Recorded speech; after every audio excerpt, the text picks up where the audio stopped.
कान सिंह और वेल सिंह, इनका नाम तो आपने सुना ही होगा, जिसे लोग कान्या वेलिया के नाम से भी जानते हैं। ये सुंदर माता जी के बड़े भक्त थे और दोनों जालौर के डाकू थे। वे डकैती के पैसों को गरीब लोगों में बांट देते थे और उनकी मदद करते थे। कान्हा और वेलिया का जन्म धांधल राठौड़ पाबूजी के वंश में रावणा राजपूत समुदाय में हुआ। उनके पिताजी धानाजी धांधल किसान थे। इन्होंने सुंदर माता जी का आशीर्वाद भी प्राप्त था कि वो हमेशा गरीब लोगों की मदद करेंगे और सुंदर पर्वत, जो माँ सुंदर का एक पाठ स्थान है, पहाड़ियों में सुरक्षित रहेंगे। कान्हा वेलिया ने एक मुंह बोली बहन भी बनाई थी, जो भरवाड़ जाति की डाकू चंपा थी। उनके घर की आर्थिक स्थिति ठीक नहीं थी, इसलिए वेला छोटी मोटी चोरियां करता था और वेला के साथ कान्हा भी उसका साथ देने लगा। और जब ये सिलसिला सालों तक चलता गया और लूटपाट करना एक पेशा इनका बन गया था, कहीं भी चोरी होती तो कान्हा वेला का पहले नाम आता था कि इन्होंने ही करी होगी।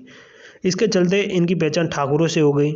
जो कोई काम नहीं कर सकता था वो कान्हा और वेला कर देते थे। इसी कारण कई ठाकुरों में अच्छा रिलेशन भी बन गया था इनका। एक बार जब बहुत बड़ी चोरी हुई और उसमें फंस गए तो इन्होंने वो चोरी की नहीं थी, पर इस चोरी में इन्हें आजीवन कारावास की सजा हुई थी, जिस कारण उन्हें डाकू बनने की ठानी कि अब से हम डाकू ही बनेंगे, और जेल से फरार हो गए। और ठाकुरों से, कुछ ठाकुर जो स्नेह वाले थे, उनसे मिले और उनसे बंदूकें और हथियार खरीद लिए थे। फिर भिनमाल से दूर सुंदर पर्वत पर रहने लगे। ये लोग बड़े व्यापारी या किसी अमीरों को ही लूटते थे। 1965 के बीच कान्हा और वेला का नाम की दहशत पूरे क्षेत्र में फैल गई थी।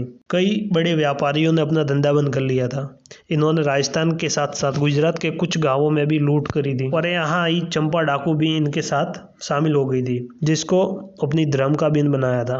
उस वक्त पुलिस कान्हा और वेला को पकड़ने के लिए बहुत सारे प्रयास किए, हर एक प्रयास विफल हो रहा था। ये बात सीएम तक पहुंची और इसलिए सीएम ने कान्हा और वेलिया को मारने का फैसला किया। 1967 को डाकू बलवंत सिंह का सहारा लिया और बलवंत सिंह ने कान्हा वेला को एक संदेश भिजवाया कि हम पूरे पाकिस्तान को गुलाम बनाएंगे। तो कान्हा वेला जाने की तैयारी करने लगे, पर चंपा ने उन्हें मना बोल दिया, ये एक षड्यंत्र भी हो सकता है। पर कान्हा वेला माने नहीं और चंपा से कहा कि हम एक डाकू है और वो भी एक डाकू है, उस पर भरोसा करना, वो हमें क्या नुकसान पहुंचाएगा। तब तीनों बकासर की तरफ रवाना हो गए। षड्यंत्र के अनुसार खाने में जहर मिलाकर तीनों को मार दिया गया।